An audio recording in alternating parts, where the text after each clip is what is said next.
Magandang gabi po sa ating lahat. Magandang gabi rin, Pastor.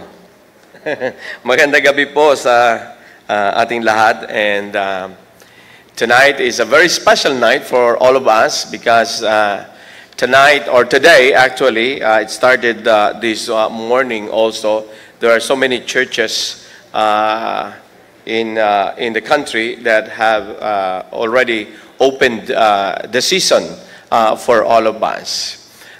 Today is the beginning, the beginning of the Lenten season, and we are going to go through these 40 days of celebrating the Lenten season up to the day or up to the time that Jesus was crucified, and he died and was buried, and then he rose again from the dead. Tonight, I'd like to invite all of you to the book of Matthew, chapter 6. And we are going to read verses 16 down through verse 18. And shall we all rise again as we honor the reading of the Word of God? And it says in here, "When you fast, do not look sober, as the hypocrites do, for they disfigured their faces to show others that they are fasting. Truly, I tell you, they have received their reward in full. But when you fast, put oil on your head and wash your face, so that it will not be obvious to others that you are fasting, but only to your Father who is unseen. And your Father who sees what is done in secret will reward you." May the Lord bless the reading of His Word. You may now be seated. Now, during the time of Jesus, when people, or especially the religious ones, when they fasted, normally they would disfigure their faces. That's why the title I've given for this message tonight is "Disfigured Faces," to show to the people that they are fasting. You see, this kind of disfiguring the face or their faces often are seeking to draw attention to their spiritual discipline or to what they are doing. Wanting others, of course, gustong-gusto nila na makita ng mga tao ang kanilang ginagawa, ang kanilang religiosity or what we call piety. But Jesus offers a different perspective on fasting. At siyang dapat nating isipin, especially these days, na tayo ay mag-i-engage in fasting. To Jesus, fasting centers on righteousness rather than on religiosity. It's not about showing how religious we are, but it is acting out or living out our righteousness involving humility, pagpapakababa. Ang pagpa-fasting ay pagpapakita ng ating pagpapakababa at sinseridad and a deeper relationship with God. It is an act of faith. Actually, it's a spiritual activity more than a religious activity, ang pagpa-fast. I don't know, kung kayo ba ay nag-exercise na or nag-observe na ng fasting, Kasi ito'y gawain ng mga Kristiyano bilang pagpapakita ng kanilang pananampalataya sa Panginoon. Now, in Matthew chapter 6, verses 16 to 18, Jesus taught His disciples that fasting is not about outward appearances or disfiguring one's face. Katulad ng nasa picture na ito, na kung saan ay kanyang ipinapakita. Actually, this picture is about the two men who entered the temple and they prayed there. At yung isa ay talagang tumingala pa sa langit at nagpupuri sa Panginoon at sinasabi niya na, Panginoon, nagpapasalamat ako sa iyo sapagkat hindi ako katulad ng katabi kong ito. No?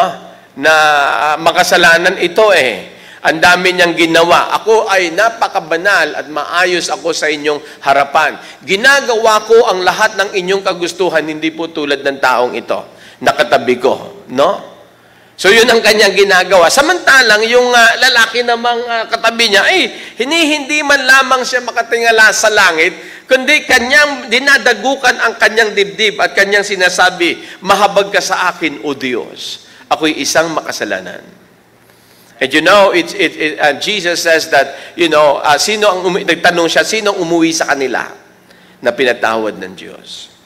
You see, ang ating mga gawang kabanalan o gawa ng katuwiran natin. At dito sa Matthew, if you will notice in Matthew chapter 6 is really about these acts of righteousness. Where Jesus talked about, for example, there are 3 acts of righteousness here. The first one is almsgiving, yung pagbibigay sa mga tao. Ay isang mabuting gawa yan na dapat ginagawa natin, na sa mga nangangailangan ay talagang tumutulong tayo at nagbibigay tayo.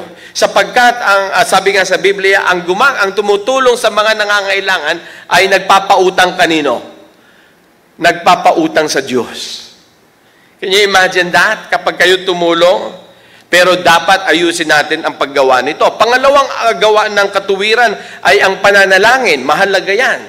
Bilang mga Kristiyano, tayo ay nananalangin at I'm hoping and praying na tayo ay ginagawa natin ito. At ang pangatlo ay ang fasting. Ito pong pagpa-fasting na ito na nakita natin dito. At dito, tinuruan ng Panginoon sila kung paano mag-fast, no? At sinasabi ng Panginoon dito, hindi ito nakikita sa panlabas o sa mukha ninyo na para bang minsan sa mga panahon ng pagpa-fasting, nagmumukha tayong Semana Santa, no?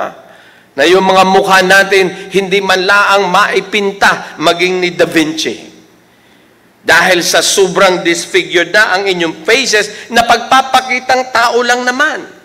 Kaya binalaan sila ng Panginoon. Sinabi ng Panginoon sa kanila na ito, that fasting is an inward act of righteousness centered on God. Ang pagpa-fasting. May tatlong katotohanan gusto ko makita natin sa pagpa-fasting ngayong gabing ito. Una is in verse 16. You'll see that there. And that is about the propriety of fasting. The propriety of fasting. Ano ba yung angkop, no? O nararapat na pag-fasting? See dito sa passage ito in verse 16, Jesus did not discourage this act of fasting. Hindi niya pinagbawalan ang kanyang mga disciple na mag-fast dahil lamang may mga tao, may mga Paraseyo na mali ang kanilang pagpa-fasting. In fact, Jesus expected His disciples to fast. And it is likewise important for us as Christians, as disciples of Jesus, that we fast from time to time. As we are given reasons to fast, we have to fast. But fasting should not be performed as a show for others, bilang pagpapakita lamang sa mga tao. In verse 16, Jesus addresses those who disfigured their faces. No? Naalala ko tuloy yung pag ganong mukha, no? Yung itinataas nila, pinababa nila. Hindi ko alam kung paano. I don't know, Cathy, can you do that? Yung si Sister Cathy. Sister Cathy, alam mo ba yung mga ganon, no? Pag tinaas mo ng ganon, iba ang mukha niya. Tapos pag tinaas mo na, iba na naman ang mukha niya. Parang rasisimango. Tapos tinaas, bigla na lang nag-iip. May mga taong ganon, no? Na kapag sila ay nag-fasting, nag-iiba ang kanilang imahe. And Jesus addresses this kind of hypocrisy because these people are just gaining attention to themselves during the time that they are fasting. Well, it is important that we fast. And Jesus encourages us to fast. It must be done with the right heart.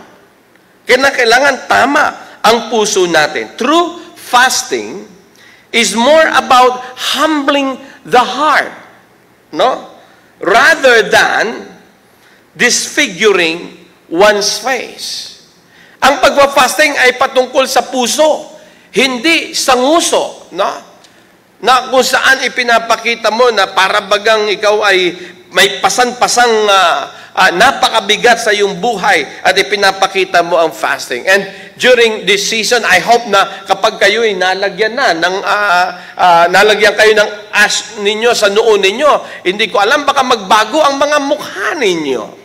Na hindi na kayo tatawa, uuwi na. Kanina pagpasok ninyo, nakangiti kayo, tumatawa kayo. Pa ngayon, nalagyan na kayo rito, uuwi kayo mamaya, hindi na kayo tumatawa. Talagang uuwi na kayo ng magandang gabi po, ganoon. Hanggang sa malusaw yung cross sa inyong mga noo. Hindi dapat ganoon. No? Nagbabago ang anyo natin. The focus should not be on the external appearance, but rather on the internal attitude of humbling oneself before God. Ang gawaing ito ay hango sa ginagawa sa Old Testament doon, na kung saan sa kanilang pagpapakababa, pagpapakita ng kanilang pagsisisi, naglalagay sila ng abo sa kanilang mga noo. Ayaw naman natin gayahing maglagay talaga ng abo dito sa ating mga ulunan, no? Gusto po ba ninyo yon? Pwede naman natin gawin yon. Kung gusto nila, no? Kukuha tayo ng isang abo at itataktak namin dito sa inyong ulo, tapos uuwi na kayo, dala-dala ninyong inyong mga abo. So ngayon, ang nilalagay na lang natin itong tatak ng cross, no? Dito sa ating mga noo. Pero ito ay pagpapakita ng ating pagpapakababa sa Panginoon. At paghingi, nagpapakita ng ating pagsisisi. So you see, this is in contrast with the practice of the Pharisees. Yung mga Pariseo, who would fast and make sure others saw the religious acts, elevating themselves in the eyes of men as religious people. I hope that as you have this, as Wednesday, you have this sign on your forehead, you don't go out, and then when you look at others, tapos nakita mo yung isa, wala siyang sign of the cross, walang cross dito sa kanyang nose. Sasabihin mo sa kanya, ang taong ito, walang Diyos. No? Do not look at the outward appearance. No, dapat nga, dahil tayo ay may cross, ay dapat na ipakita natin sa ating puso na talagang tayo nagsisisi at tayo ay nananampalataya sa Panginoon. Hindi tayo lalabas at titingnan natin yung mga tao na walang cross. Sabihin natin, mga taong ito, kawawa, wala silang cross, wala silang Diyos sa puso nila. Yan ay pagpapakita na tayo ay mga ipokrito lamang. And Jesus warns His disciples about such religiosity. Hindi ito nararapat, reminding us that fasting is not a display of piety for the praises of man. Yung mga ginagawa natin, hindi ito para papurihan tayo ng mga tao, but it is an expression of our faith and humility before God. Pagpapakita sa harapan ng Diyos ng ating pananampalataya sa Kanya at pagpapakababa sa Kanya. As believers, we are called to pursue righteousness, to please God, and not to please people. Itong mga act of righteousness, yung pagbibigay sa mahirap, yung almsgiving, yung pananalangin, at ang pagpa-fasting, ito ay para malugod sa atin ang Diyos, para sa Panginoon. It is God-centered. It is not about pleasing people. Particularly in almsgiving. Kung kayo po ay magbibigay ng tulong sa ibang mga tao, huwag nyo nang dalhin ng camera. At sabihin ninyo, bibigyan nyo, tapos mag-ano tayo ng kama, mag-selfie muna tayo, nanay ha, tatay, tapos pagkatapos dyan, tapos ipopost mo, sasabihin mo, meron akong nakitang taong hirap na hirap, abang-aba ako sa kanyang kalagayan, at talagang grabe naman ang pagkahipo na po, at binigyan ko siya, binilhan ko siya. Ito, tingnan ninyo, ang ganda, no? Ang ganda nga ng itsura ko dito Iyan ay pagpapakita. Hindi yan ay nakalulugod sa Diyos. So, dapat alam natin kung ano ang nararapat, tama, at angkop na paggawa ng mga gawang mabubuti. Katulad ng pag-fasting. Pangalawa, the purity of fasting. That's in verse 17. Fasting is not simply a religious act or a ritual ceremony of self-denial. Ang pagpa-fast. It is a righteous act born of faith and humility before God. Pagpapakita ng pananampalataya mo. In verse 17, Jesus teaches that when we fast, we should anoint our heads instead and wash our faces so that our fasting remains a pure act of devotion rather than a public display of piety. Kinakailangan maghilamos tayo, ayusin natin ang ating mga sarili at magsuklay tayo. Kung kinakailangan, lagyan natin ng pamada. Alam yung pamada? Noong mga panahon na, I don't know kung inabutan nyo pa po yung pamada, no? Kasi ang inabutan ko, sa panahon ko, wax na po yung ginagamit namin. Hindi na po kami nagagamit ng pamada o kaya gel, no? Si Pastor, gel ang kanyang inabot No, pero yung panahon ko, wax na, no? Gatsby ang ginagamit namin na talaga. Ganon. So kung tayo ay magfa-fast, huwag tayong, guguluhin mo ang buhok mo, tapos lalakad ka, pupunta ka pa doon sa gitna, pupunta ka pa doon sa, kasi alam nila na ito ay panahon na ng Ash Wednesday. Kaya ngayon, naglalakad-lakad ka, kanyari, pagpapakitang tao. It is not a religious ceremony. And we must learn to anoint our heads, lagyan natin ng langis, at hilamusan natin ang mga mukha para hindi mapansin at hindi makita ng mga tao. Kapag ginawa natin yan, we keep our focus on the purpose of fasting, and that is humility and holiness. Pagpapakababa at kabanalan. Fasting is meant to purify or cleanse us from sins and impurities. Ang fasting is not about showing people our religiosity, but rather it's about cleansing us. Inaamin natin na marumi tayo, nagpapakababa tayo sa Panginoon. Ang Ash Wednesday ay pagpapakababa sa Panginoon. Nagpapakita na inilalagay natin sa ating mga lunan ang mga abo para tayo ay malinis ng Panginoon. Not to serve as a mere act of religious pietism. When you have this sign on your forehead, it does not make you a spiritual person. The purity of fastings lies in the spirit, in your spirit. Kumusta ang inyong mga espiritu? It's not about earning merit before God or demonstrating religious discipline. Instead, it is about aligning our hearts with God's will and seeking to remove distraction and purifying ourselves so that we hear God and we hear His voice or His words to all of us. Sana sa panahong Kwaresma ay marinig natin ang Panginoon.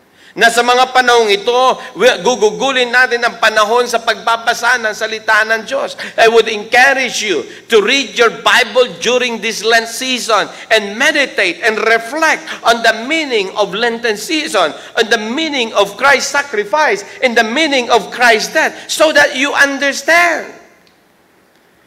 Isang malungkot na katotohanan sa buhay ng maraming mga tao is that they come to church every Sunday, they attend fellowship, and yet they never understood what it means. And they never experience God in their lives. Isn't that sad? That you come close to God, Pumasok ka pa sa bahay-sambahan ng Panginoon. Naging bahagi ka ng Puno Church. Naging bahagi ka ng Methodist Church. And yet, you never experience God in your life. Di mo man naranasan. Ni hindi mo nga naintindihan ang mga nangyayari sa loob ng simbahan. Ni hindi mo nga nalalaman ang kahulugan ng mga binabasa. That breaks my heart. Sometimes when I observe people and I know that they do not understand what they are doing, I always end up on my knee and pray, Father, I do not know what to do, but I pray that you will help this person understand what's going on. It's important that we understand what we do. It's important that we understand what true fasting is. Kung ano ba ang ibig sabihin ng Ash Wednesday? Ano ba ang ibig sabihin ng sign of the cross sa ating mga noo? Kung hindi natin naiintindihan ang mga bagay na ito, kaawa-awa tayo. Kaya dapat bigyan natin ng panahon ang pag-aaral ng salita ng Diyos para malaman natin ang lahat ng mga ginagawa natin. Jesus warns against turning fasting into an opportunity for hypocrisy, where we outwardly disfigure our faces, but our hearts remain unclean. No? True fasting leads to a relationship, a deeper and intimate relationship with God that is characterized by holiness, not hypocrisy. So let us learn about the purity ng fasting. Thirdly is the privacy of fasting. In verse 18, Jesus emphasizes the private nature of fasting, stating that it should be done in secret. Hindi ito gawain na kung saan ay ipapakita mo sa lahat. Fasting is an expression of our intimate relationship with God. We are drawing closer to God. We don't draw closer to the people. Hindi tayo lumalapit sa batao at sinasabi natin sa kanila, hoy, halik kayo, pagmasdan ninyo ako, tingnan nyo ang noo ko, di ba may cross? Kasi maka-Diyos ako, hindi katulad ninyo. No, it's not. We don't draw to people so that people may know our religiosity or our piety. We draw to God so that we will be closer to God. It's not about receiving public praises from people. It's about seeking to please God. Para bigyan natin ng kaluguran ng Panginoon and nurturing an intimate relationship with Him.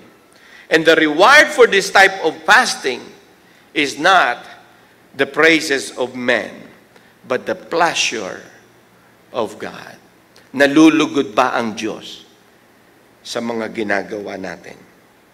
Spirituality, as Jesus teaches, is not about external performance, but about the inner purity of the heart. Fasting, when done with the right heart, is an act of true spirituality. It's about aligning ourselves with God and allowing Him to change us. This is the time to let God change us. And from this moment on, as you go back and then begin, your day, beginning tomorrow, and you allow God to, change your life by reading the Scripture and studying the Scripture and allowing Him to change your whole being. Not only, hindi lamang dito sa ating puso, kundi pati sa ating isipan at pati sa ating pamumuhay. That we may be changed by God, in and out, na mabago tayo ng Panginoon. You see, the true measure is spirituality is the changed life. Nagbago ba ang buhay mo? Ikaw ba'y bahagi na ng pagbabagong ginagawa ng Diyos? See, ang Panginoon, the church is the testimony of God's renewing activity on earth. At ikaw ba'y bahagi na ng pagbabagong ito? Nagbago na ba ang buhay mo? Nagbago na ba ang pag-iisip mo? Nagbago na ba ang mga pag-uugali mo? Nagbago na ba ang mga pananaw mo? Kung walang pagbabago sa buhay mo, walang totoong pagiging Kristiyano nangyayari sa iyo. We must let God, during this time, change us. Lord, change me. Prayer is about change, about transformation. Fasting is about change. It's about transformation. Almsgiving is about change. Tumutulong tayo sa ibang tao, hindi para mabago sila, kundi tumutulong tayo sa ibang tao para mabago tayo. When fasting is done in secret, it becomes a moment of intimate fellowship with God. A fellowship that leads to genuine transformation. It is in these quiet moments of fasting, praying, that our faith is deepened and we experience God and His blessing. Fasting, according to Jesus, is not about how we display ourselves before people. It's not about seeking the approval of men. That is plain hypocrisy. Fasting is a deeply personal, humble, spiritual act that focuses or that centers on God. Nakasentro sa Diyos, hindi nakasentro sa tao. As we fast during this time, let us remember that it is not about the recognition of people that we seek, but about the purity of our hearts and our devotion to God. True fasting leads to intimacy with God. Nagiging mas malapit tayo sa Diyos. And we align our hearts with His will and His ways, transforming us into the image of Christ we need to become. Let our fasting be an act of righteousness. It is an act of righteousness, but it must be centered on God and carried out in faith and humility. So during this season, you're going to fast. It's not a question as whether you are going to fast or not. No, you are going to fast. But when you fast, how do you do it? Let's do it for the glory of God. Let's do it to show to God our humility and our faith in Him. Let us come before Him, asking the Lord for His mercy and His grace. And then truly, the Lord will bless us. Shall we bow our head in prayer? Our Heavenly Father, we are so thankful to You for this afternoon. Salamat po, Panginoon, sa paalala ng kahalagahan ng mga gawa ng katuwiran. Pagbibigay sa mga mahihirap o pagtulong sa mga mahihirap, pananalangin, at gayon din ang pag-aayuno. Panginoon, kung ang mga bagay na ito ay kinakailangan gawin namin, turuan mo kami na gawin ang mga ito ng tama. Gawin ang mga ito ng may kalinisan at gawin ang mga ito, Panginoon, para sa iyong kaluwalhatian. Salamat po, O Diyos. Pagpalain niyo ang bawat isa sa amin sa pangalan ng aming Panginoong Hesus. Amen. Amen.